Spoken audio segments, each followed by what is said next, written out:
Good evening and welcome. The National Space Society is uniquely privileged to recognize the next generation of space explorers and innovators. And tonight, you can see in the back of the room, we have over 100 of our students here from 10 countries representing their space settlement competition. Would the students in the back please stand up?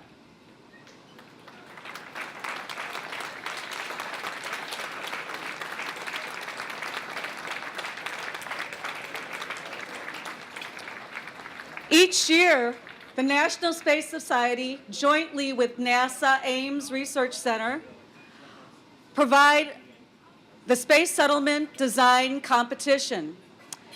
And students from all over the world, and this year we had 19 countries represented, 11 states within the United States. We had over 2,000 students apply, and the students range from from ages 11 to 18, 19 years old, and they compete in 3 basic categories. The categories include groups of 7 or more, which is a large group, a group of 2 or more, 2 to 6, which is considered a small group, and individual students as well. So they compete all over, and you'll notice that in the exhibit hall, these students have their posters and their design competition, their space settlements, all postered out there, and they will be very happy to speak with you all about their specific space settlements. And many of them are quite unique. We had 2, I know, this year that are represented here from the asteroid. We have from building a space settlement on an asteroid. We have another one which is talking about Mars, and then we have others in low Earth orbit. We have some in L4 and L5, and so they're representing space settlements from all over.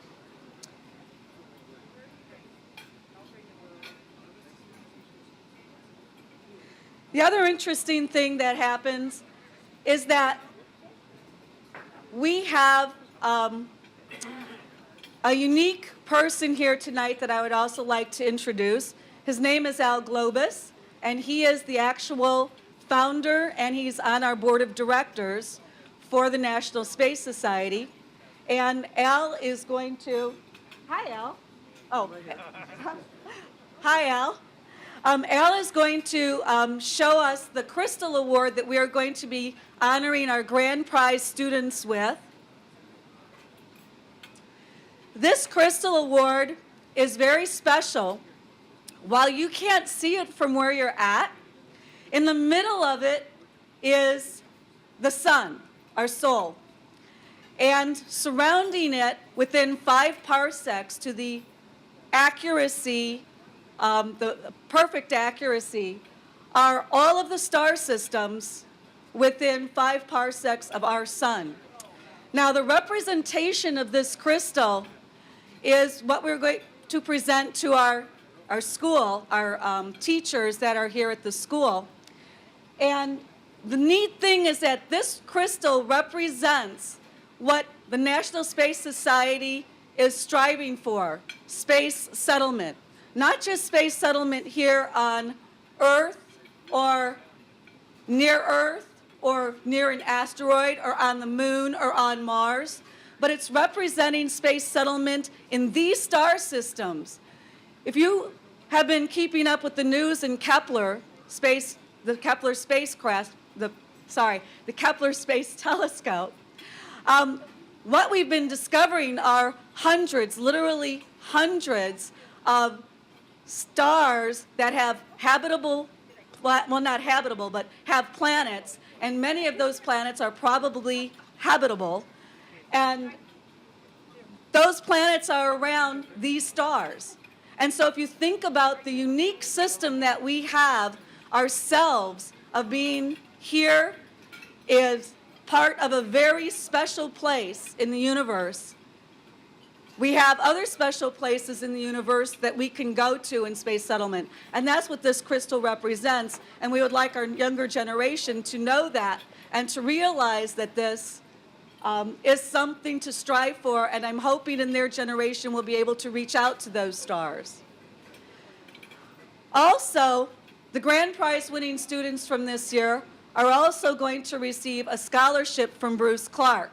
It's called the Bruce Clark Jr. Memorial Scholarship. And I'd like to have, since Bruce Clark will not be able to be with us tonight, I'd like Al Globus to read a statement from Bruce Clark's father, who generally comes to these functions to present the award. This is a $5,000 scholarship that goes to this team. Al? Please forgive me for talking while you're eating. This is from Bruce Clark Sr. I want to welcome all participants in this conference and congratulate the Maui team for winning the Ames Space Settlement Design Competition. After having been lucky enough to attend and present 2 previous awards of these scholarships, I am sorry that other commitments keep me away from this time. Bruce's mother, Pat, my wife, Carol, and I, along with many of our friends, set up the Bruce M. Clark Jr. Memorial Scholarship to honor and remember my son, who was fascinated by the excitement of space travel throughout his foreshortened life. I believe that had such a contest been available when he was your age, he would have revealed his creative energies by joining the competition 35 years ago. I regret that he did not have the chance to compete, and I also regret not being with you today and personally say, great job.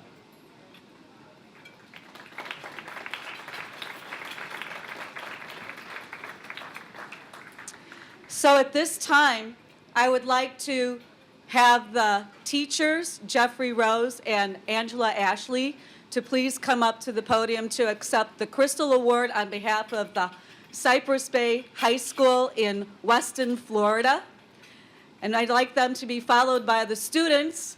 There are 6 students that were involved in the project called Maui, and they are going to introduce themselves and introduce their space station to you as well. Welcome, the Cypress Bay High School team.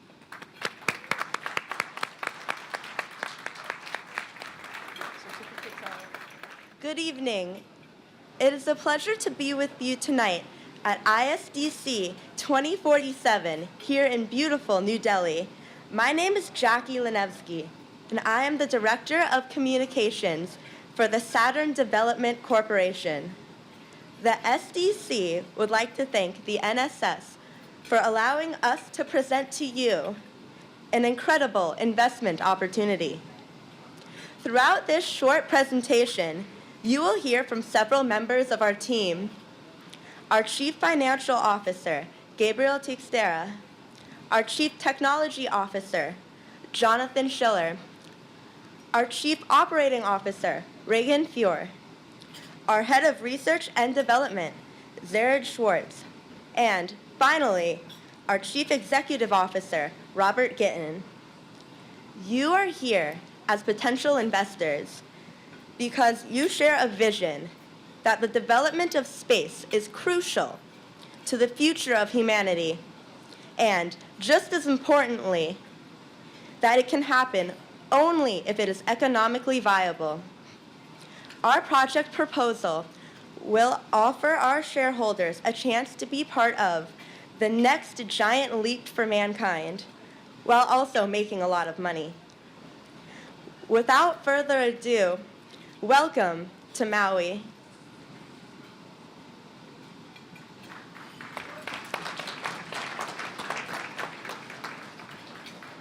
Now, you may be thinking, why Maui? We named our station Maui because even lush, verdant islands began life as lonely outposts. Maui is an ambitious plan to build a private space station around Saturn's moon, Titan. As bold as this scheme is, it is based on the sound idea of making money, a lot of money. While others see an icy wasteland, we see opportunity and a base of operations. Titan and the rest of the Saturnian system contain everything one could possibly want to support a developing spacefaring civilization, organic molecules, water, and most importantly, helium-3. Currently, fusion power is only just beginning to become commercially viable. The technology has promised to end the era of fossil fuels, but has the same issue as all nuclear power, radiation. Helium-3 is one of only a few fusion fuels that can be burned in a radiation-free, aneutronic fusion reaction. Helium-3 is incredibly rare here. Only a few kilograms can be found on Earth, but the gas is relatively abundant in the atmosphere of Saturn. At an energy market value of $3 billion per ton, we think that you will be interested.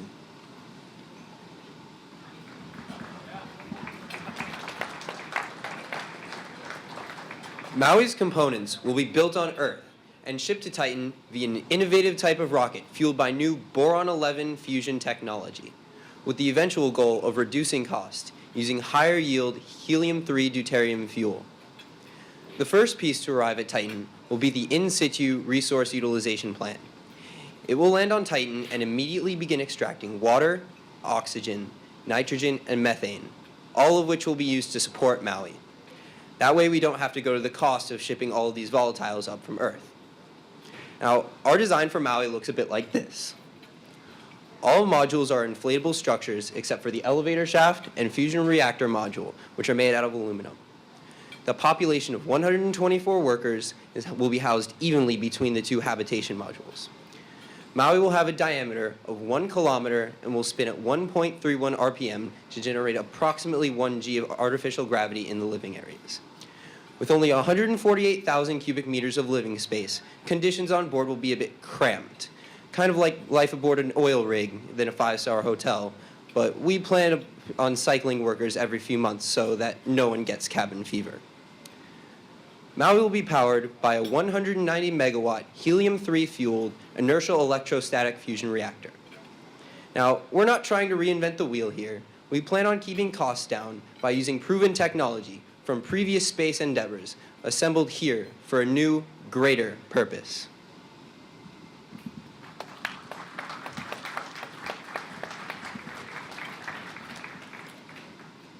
Maui's purposes, of course, are to make life better for everyone by providing the resources for fusion energy and to make money for you, the SEC investors back on Earth, by mining helium-3. The gas can be found in Saturn's atmosphere, although extracting it is no easy operation due to Saturn's 1,100 mile-per-hour jet streams and huge gravity well. However, I think you will deem the risks worth the reward. The mining process involves 3 separate vehicles: the skimmer, the lifter, and the hopper. The skimmer will be an immense airship that will cruise in Saturn's atmosphere collecting helium-3. It will be one tough blimp, comprised of a large Doppler radar and powerful thrusters to avoid the worst of the turbulence. Once the skimmer has collected its fill of helium-3 from the atmosphere, it will ascend to the stratosphere to dock with the waiting lifter. The lifter will be a leaner, lighter airship that is too fragile to survive at the depths at which the skimmer operates. However, this very lightness will allow it to do something that the skimmer cannot, namely, leave Saturn. Loaded with a cargo of a few precious tons of helium-3, the lifter will accelerate to orbital velocity under the gentle thrust of its ion engines over the course of several months. Once in orbit, the lifter will dock with the final piece of the system, the hopper. This will be a methane and liquid oxygen-powered rocket that will fly the helium-3 back to Maui. Maui will be the base of operations for the mining fleet. Its output will be measured in tons per year, but only 15 metric tons of helium-3 actually has to be mined in order to pay for the construction of Maui. This means that you will receive an immense return on your investment only a few short months after Maui begins operating.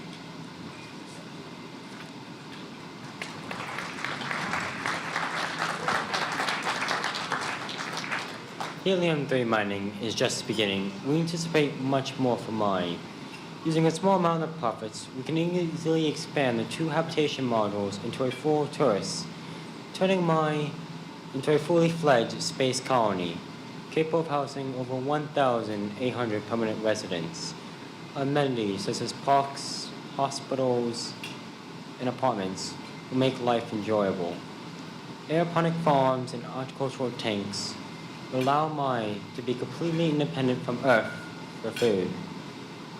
We think that expanding Maui's economy past helium-3 will create even more opportunities for enterprise. One business we can imagine expanding into is mining nitrogen and carbon from Titan. These ingredients are a very rare asset of Earth, but make up the fertilizers and plastic that make human civilization possible. This will allow Maui to play a pivotal role in developing an interplanetary economy.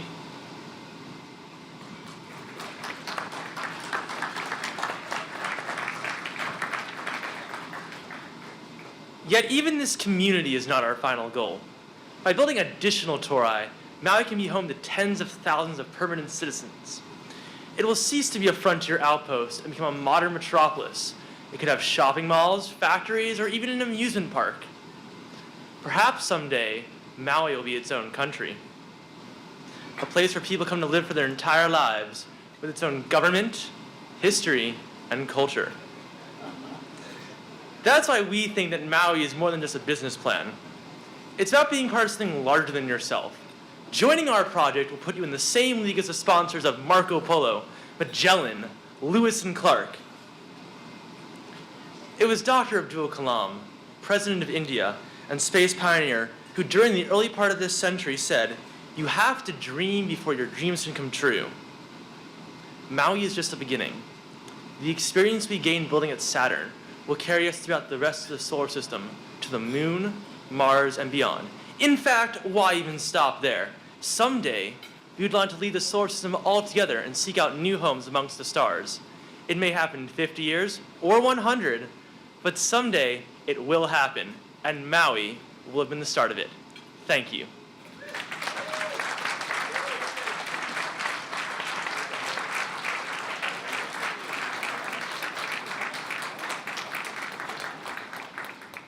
Well, there you have a little evidence of our brilliant youth. Thank you, thank you. We don't just have this one group, we have several students that I think are, they're all PhD candidates, and they come to this conference to show you what their hard work. Please take an opportunity tomorrow and Sunday to check out the projects they've worked on. It is absolutely brilliant work.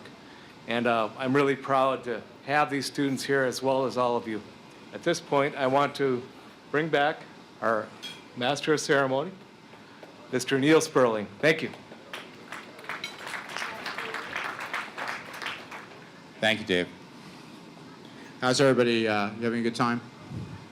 Yeah? Let's hear it. Okay, very good. Well, we're getting ready to wind down the evening, but before we do, I just want to acknowledge some very special people in the audience. So I'm going to go down there and say hello to them, and I want you to say hello to them as well. The National Space Society is user-friendly. We are a full participatory group. Everybody, I'd like to introduce you to a very special lady. This is Dr. Mae Jemison, the first African-American woman in space. Let's give her a round of applause. Now, some of you may not know this, but she's very, very accomplished. She also happens to be right now in charge of the 100-year Starship project. How many people know about that? Raise your hands. Oh, that's quite nice. That's very good, very good. Dr. Jemison, I need to ask you a question. I was checking my news bulletins that come in. I'm on a special wire service, and I understand there was a little disturbing announcement that I saw.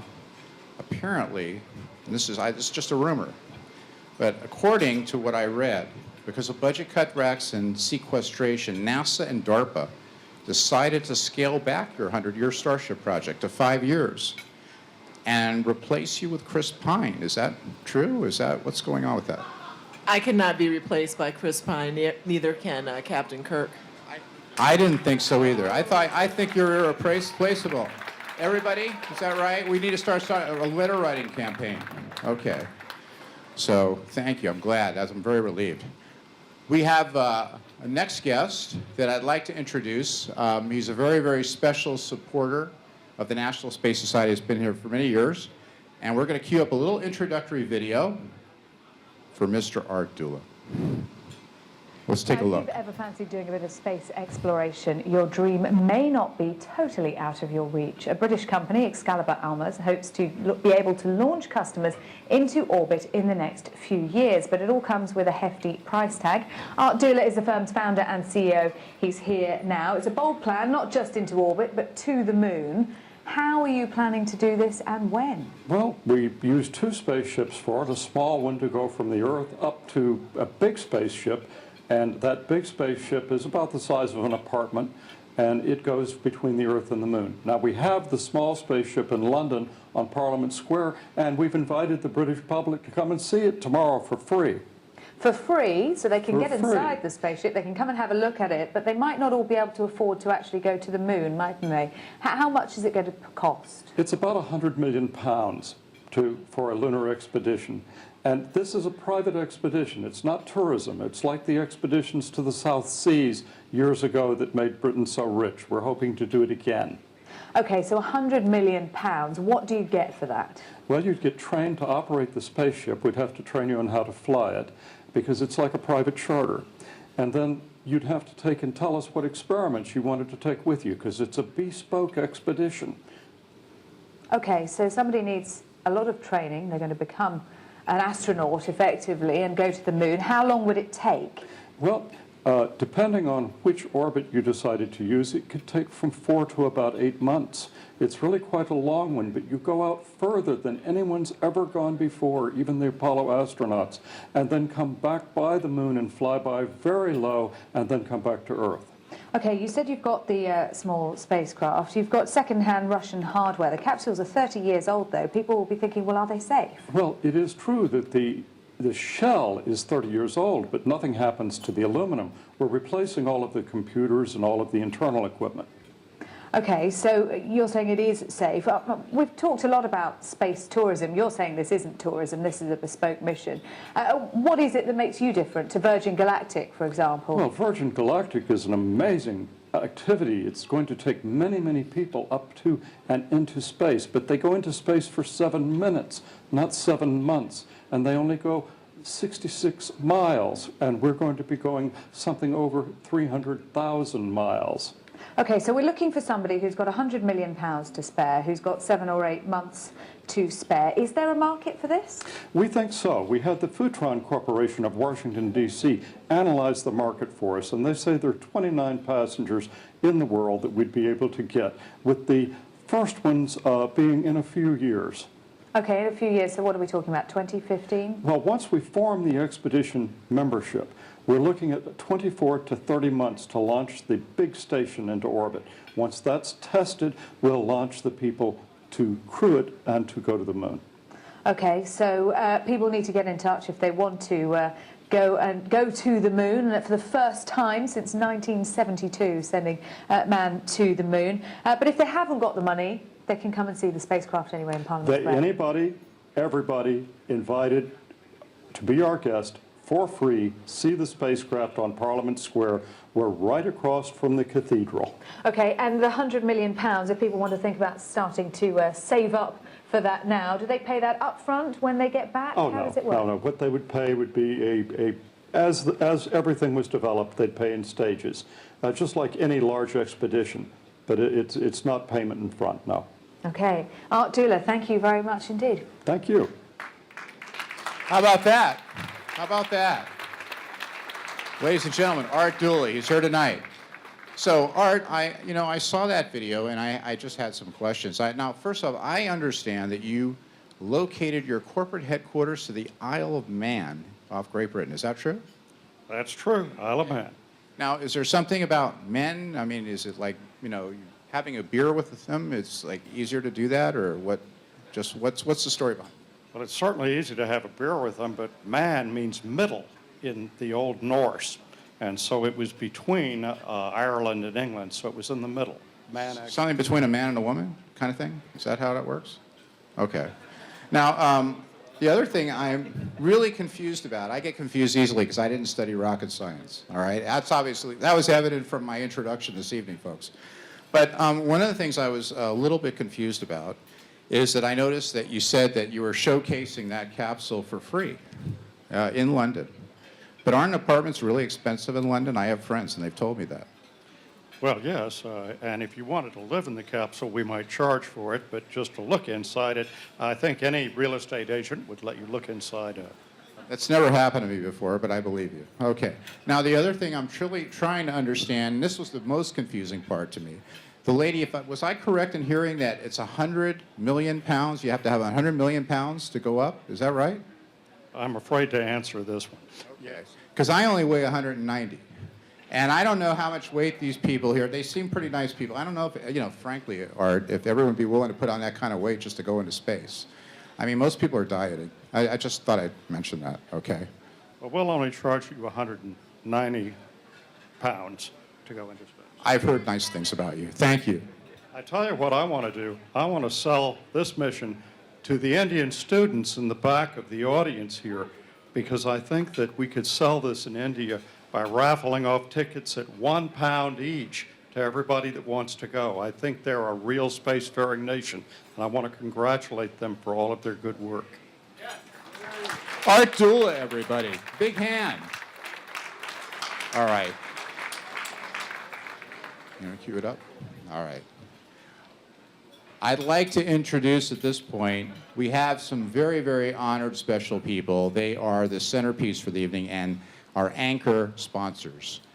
Space Canada really came through for us this year, and we are so honored to have them. Let's take a look at a little introductory information about what Canada has contributed to the space program. Cue it up, would you please?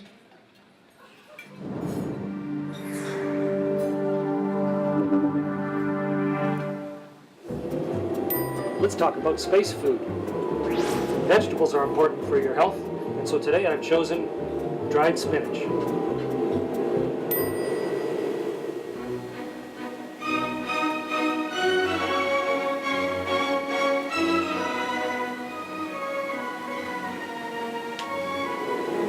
To prepare the spinach, you just attach it to the water distributor, choose the right quantity, and push the button.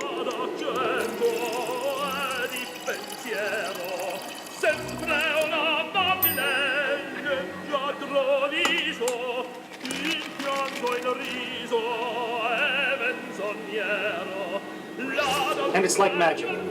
Dried spinach and spinach ready to eat.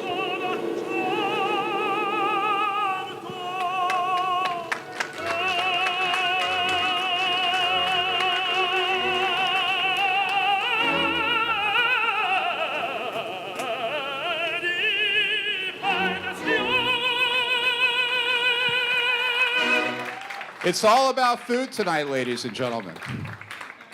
George Dietrich, Space Canada. All right, so that was pretty exciting, but I have to be honest with you. I think there's a lot more, I'm just going to suspect, to your company than spinach. Well, we're always inspired by American icons, and the Popeye model is a good example, for many. That was very good. We could go on the road. That was actually very good. That was very good. So now, my question would be, and again, I'm a little slow because I'm not, I didn't study physics, I didn't study rocketry, but Space Canada, how did that name come about? It was like not Space Milwaukee, it wasn't Space Boston. So what was the story behind it? Well, interestingly enough, we Canadians aren't told a great deal about the United States. As far as we know, there's 4 key parts: Washington, D.C., New York, Disney, and Hollywood. So our goal was to, as usual with Canadians, to get down here and get an acting job. So it was actually, there's a little place outside L.A. called Cañada. So it was originally Space Cañada. It was La Cañada in California. Well, La in Canada, we speak French too. So we had shortened it for Actually, I'm really impressed because you know more about the United States than most people in the United States, so that's impressive to me. Now, one thing I was curious about, you Space Canada, not Canada, Canada? It was just Space Canada. Okay, Canada, okay, all right. So I have another question. This was phoned in. No, it wasn't phoned in. But basically, I know that actually folks in Canada, you up there, have done some serious research. I was reading up on it this morning. A lot of climate research. You've actually, I understand that Canada took the lead in proving that global warming is real. So my question would be basically, do you prefer your Canada dry, wet, on the rocks, or straight up? The slogan was always "Drink Canada Dry," so that's. It's my favorite too. Ladies and gentlemen, George Dietrich, good sport. All right. All right, well, we're going to start really winding down the evening here. I just wanted to acknowledge again, Mark Hopkins. Mark, could you stand up? Take a bow.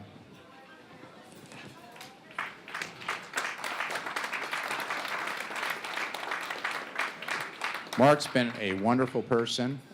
He has been a great resource here and actually was really helpful into just kind of being the ringmaster. So I wanted to personally thank him. He's taller than me, he's intimidating, but that's why I bow and I defer to you, Mark. So thank you. That's it? That's it?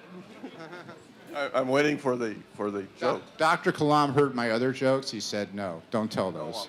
That's true. Thank you very much. All right.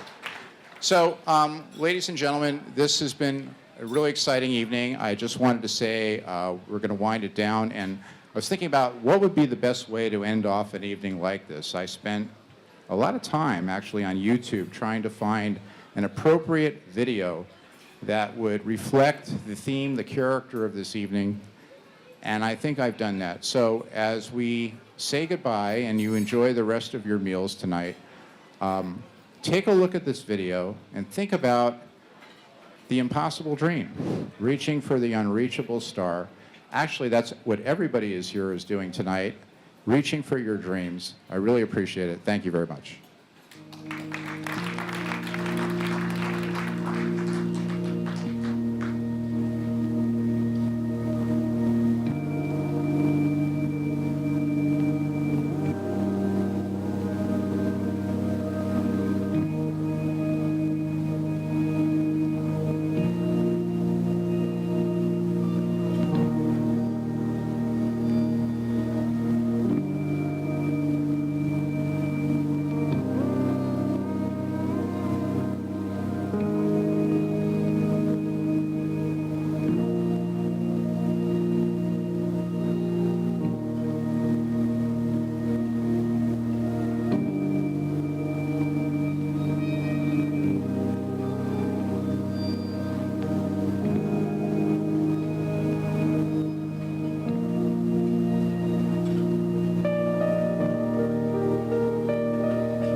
Kind of puts it in perspective, doesn't it, everybody?